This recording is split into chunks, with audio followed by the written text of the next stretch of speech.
कि जो बात ये लोग कांग्रेस मुक्त भारत की कर रहे थे ना, अब मैं आपको बता दूं, अब बात है भाजपा मुक्त भारत की। और भाजपा मुक्त भारत ना कोई पॉलिटिकल पार्टी नहीं करेगी, ये देश की जनता करेगी, ये मैं आपको दावे से बता दूं। इस देश की जनता इन्हें हरियाणा नहीं पूरे भारत से भगाने का काम करेगी। देखिए, एक बात मैं आपको सीधे तौर पे बता देता हूं कि भारतीय जनता पार्टी जिस तरीके से अपनी जो मुख्य जमीन है अयोध्या, उसको हार गई, अपनी पार्टी की एक बड़ी नेता स्मृति ईरानी अमेठी से हार गई। आप ये सोचकर देखिए, बीजेपी के बड़े बड़े नेता इस चुनाव को हारे हैं, और बीजेपी ऐसी ऐसी जगह हारी है जहां उम्मीद भाजपा को भी नहीं थी हार की, लेकिन हराया इस देश की जनता ने, महंगाई के चलते, बेरोजगारी के चलते। तो जब आप बात हरियाणा की करते हैं, तो हरियाणा भारत का एकमात्र पहला ऐसा राज्य है जहां पर बेरोजगारी सबसे ज्यादा है। ये अपने घर का डाटा नहीं दे रहा, ये सरकार का ऑफिशियली डाटा है कि हरियाणा के अंदर बेरोजगारी सबसे ज्यादा है। तो जब आप बात हरियाणा की करते हैं तो सबसे पहले बात हरियाणा के किसान की होती है। हरियाणा से ज्यादातर जवान होते हैं, किसान हैं, मजदूर हैं, तो किसान, मजदूर और नौजवान की बात होती है। अभी हरियाणा से कुछ समय पहले बेटियां लापता थीं, उन बेटियों की, लापता हुई बेटियों के ऊपर अब तक बीजेपी ने कोई चर्चा नहीं करी। कहाँ गई वो बेटियां, कौन उन्हें ले गया, या किस जगह पे बेटियों को ले जाया गया, ये आज तक पता नहीं चला। तो जिन माओं की वो बेटियां गायब हुई हैं, निश्चित तौर पर वो माएँ तो वोट देंगी नहीं बीजेपी को। फिर जिस तरीके से हरियाणा के किसान जो है वो दिल्ली बॉर्डर पर धरना भी दे रहे थे, तो सीधी सी बात है कि हरियाणा के किसान भी बीजेपी को वोट नहीं देंगे। अभी हाल ही में हरियाणा के अंदर लोकसभा चुनाव भी हुआ, पूरे देश में हुआ, जिनमें से 5 सीटें बीजेपी की आई और 5 ही कांग्रेस की आई हैं। लेकिन बड़ी बात यह है कि जो लोग कांग्रेस के सफाया का सपना देख रहे थे, वो सपना तो पूरा हुआ नहीं, उल्टा कांग्रेस जो है वो 100 सीटें लेके आई। 99 सीटें थी, लेकिन एक नेता और आ गया, कांग्रेस में तो पूरी 100 सीटें हो गई। तो कांग्रेस अपने दम पर 100 सीटें लेकर आई। सबसे बड़ी बात यह है कि कांग्रेस ने वहां पर अपनी वापस से जमीन को बसाया है जहां कांग्रेस समाप्त हो गई थी। उत्तर प्रदेश की बात करें तो उत्तर प्रदेश के अंदर कांग्रेस वापस से आई है, ठीक है।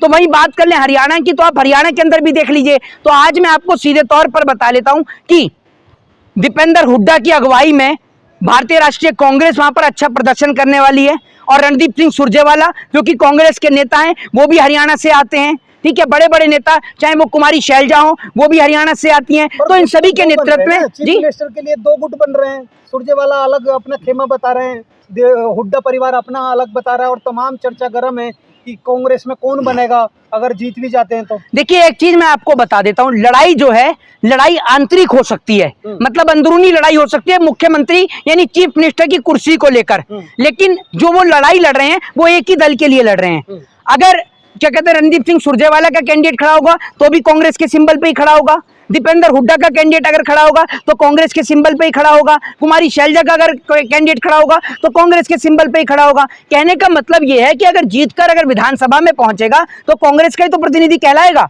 तो मैं आपको एक बात बता देता हूं कि कहीं ऐसा ना हो कि आपकी आपसी लड़ाई के चक्कर में हरियाणा आपके हाथ से चला जाए।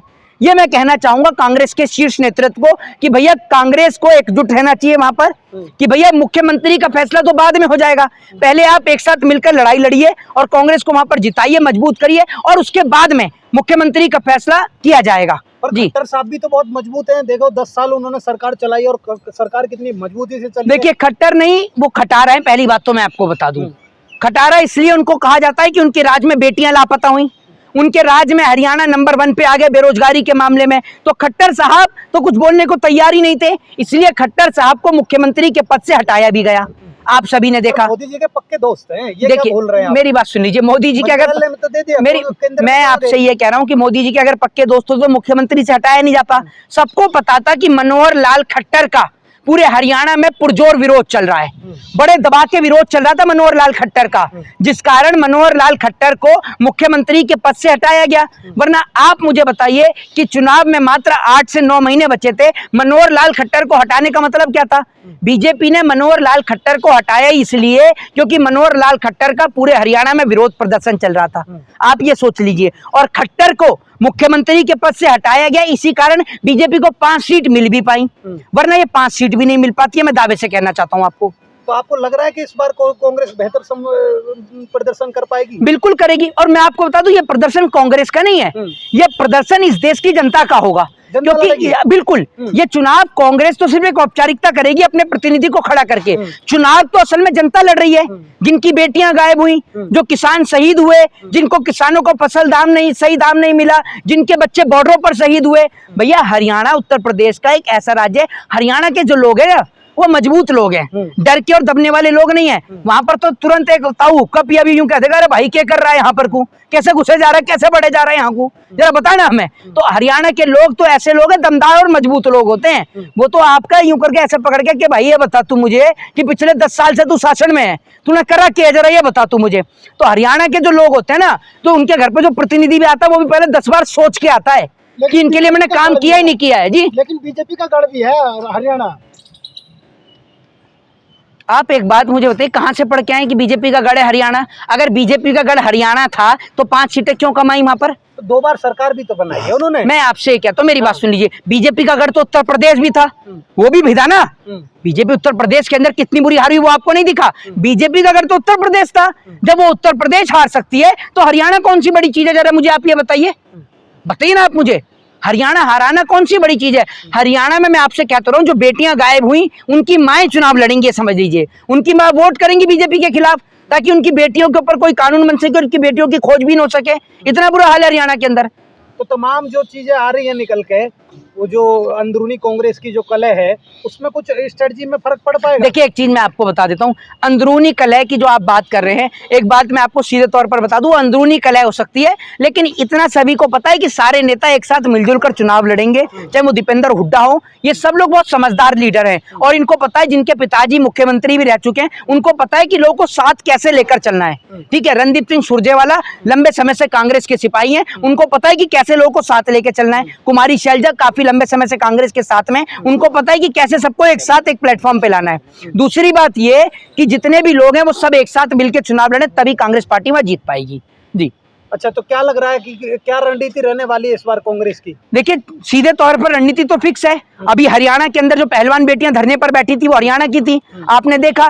तो सबसे बड़ा मुद्दा तो उन बेटियों का रहेगा, दूसरा मुद्दा बेरोजगारी महंगाई का रहेगा, तीसरा मुद्दा किसान का रहेगा, चौथा मुद्दा जवान का रहेगा और पांचवा मुद्दा नौजवान का रहेगा। जो परीक्षाएं जो लीक हो रही हैं, चाहे वो एसएससी की हो, जीडी की हो, चाहे फिर वो आपका इंडियन आर्मी की परीक्षाएं हो, चाहे वो नीट की परीक्षा हो, यूजीसी नेट की परीक्षा हो, जो तमाम परीक्षाएं जो लीक हो रही हैं, बच्चे जो धरना प्रदर्शन कर रहे हैं, उसका जवाब तो वोट से ही देंगे ना भाई। नीट की जो परीक्षा है वो पूरे देश के अंदर दी गई थी, तो हरियाणा ही क्यों ना उसमें शामिल? तो हरियाणा के बच्चे भी बीजेपी के खिलाफ वोट डालेंगे जी। देश में सबसे ज्यादा जवान जाता है हरियाणा से जाता है, सबसे ज्यादा फौजी पंजाब हरियाणा यही है, यूपी पंजाब हरियाणा यहीं से सबसे ज्यादा फौजी बन के जाते हैं। तो आप ये देख लीजिए आज फौजी की स्थिति क्या है, पेंशन बंद कर दी गई फौजी की। तो भाई जो उनके परिवार के लोग हैं वो जवाब देंगे ना, ताकि उनके बच्चों की पेंशन वापस से चालू की जाए। ठीक है, तो वो लोग जवाब देंगे और जवाब देने का तरीका होता है वोट, कलम। तो वोट के जरिए जवाब देंगे और बीजेपी को हराने का काम करेंगे। अच्छा, जाटों को बड़ी भूमिका दी है बीजेपी ने जी, और जैन चौधरी भी जाटों के नेता, वो तो वहां पहुंच गए। तो आपको क्यों लगता है कि कांग्रेस हरियाणा में एक बात आप मुझे बताइए, सबसे बड़ी बात तो कि जाटों की जो आप बात कर रहे हैं, जाट तो बीजेपी के साथ खड़ा ही नहीं है, जाट तो आज बीजेपी के साथ खड़ा ही नहीं। आप मुझे यह बता लीजिए कि बीजेपी के जो बड़े बड़े नेता है, कितना जाटों को वोट मिल गया? पश्चिमी उत्तर प्रदेश आप चले जाओ भाई, पश्चिमी उत्तर प्रदेश, बागपत, बड़ौद, शामली, सहारनपुर, मुजफ्फरपुर, मुजफ्फरनगर, आप सब जगह देख लो जाकर, कितना जाटों का वोट मिला है बीजेपी को, ये बताओ ना भाई साहब। जैन चौधरी को भी वोट सिर्फ मिला है तो माननीय स्वर्गीय श्री चौधरी चरण सिंह जी के नाम पर, वरना जैन चौधरी को भी जाट उनकी कुर्सी हरा देते, ये मैं दावे से कह रहा हूं। लेकिन चौधरी चरण सिंह जी के नाम पर ही सिर्फ जैन चौधरी को वोट मिला, बाकी कहीं जाटों ने वोट नहीं दिया, कहीं भी। और हरियाणा के नूह में जब दंगा हुआ, आपने देखा कि जाट वहां पर आए आगे निकलकर और जाटों ने पंचायत करी और उन्होंने साफ तौर पे कहा कि हम इस दंगे में शामिल नहीं है। यानी सीधे तौर पर जाटों ने उसी वक्त ये दिखा दिया था कि हम जो है वो सच्चाई के साथ में, हम देश के साथ में हैं। और जाटों ने सदैव इस देश के लिए, जाटों के बच्चे आप चले जाओ, कितने बच्चे हैं वहां पर फौज के अंदर, हरियाणा से ज्यादातर जाटों के बच्चे निकल के जा रहे हैं, गुज्जरों के बच्चे निकल कर जा रहे हैं। तो भाई वो क्यों देश को बर्बाद करवाएंगे? वो तो सीधे तौर पर भाजपा के खिलाफ वोटिंग करेंगे। और ये जो किसान आंदोलन में बैठे थे आके, वहां हरियाणा से, पंजाब से, उत्तर प्रदेश से, मध्य प्रदेश से, दिल्ली आके बैठे थे, कैसे उनके ऊपर लाठी और डंडे भाजे गए। आपको लगता है जाट वोट देंगे? जाट तो बीजेपी को बिल्कुल वोट नहीं देगा, और जाट ही है जो बीजेपी की खड़ी करेगा खाट, ये बात आप याद रखिएगा। तो लग रहा है कि इस बार भाजपा का हरियाणा में भी सफाया होने वाला है। भाई साहब, भाजपा का सफाया अब मैं आपको बता लेता हूं कि जो बात ये लोग कांग्रेस मुक्त भारत की कर रहे थे ना, अब मैं आपको बता दूं, अब बात है भाजपा मुक्त भारत की। और भाजपा मुक्त भारत ना कोई पॉलिटिकल पार्टी नहीं करेगी, ये देश की जनता करेगी। ये मैं आपको दावे से बता दूं, इस देश की जनता इन्हें हरियाणा नहीं पूरे भारत से भगाने का काम करेगी। ये आप और हम सभी लोग देखेंगे। हरियाणा भाजपा मुक्त होगा, हरियाणा फिर? बिल्कुल होगा, बिल्कुल। देखिए मैं आपको एक बात बताऊं, मैं प्रैक्टिकल चीजों पर भरोसा करता हूं। 2 4 5 10 सीटें निकल जाएं तो उनको जीत नहीं समझते, मैं आपको बता दूं। और 2 4 5 10 सीटें निकलेंगी, ये बात सबको पता है। लेकिन भाजपा वहां सरकार नहीं बना पाएगी, ये बात आप भी देखिएगा और हम भी देखेंगे। जय हिंद, जय भारत, वंदे मातरम।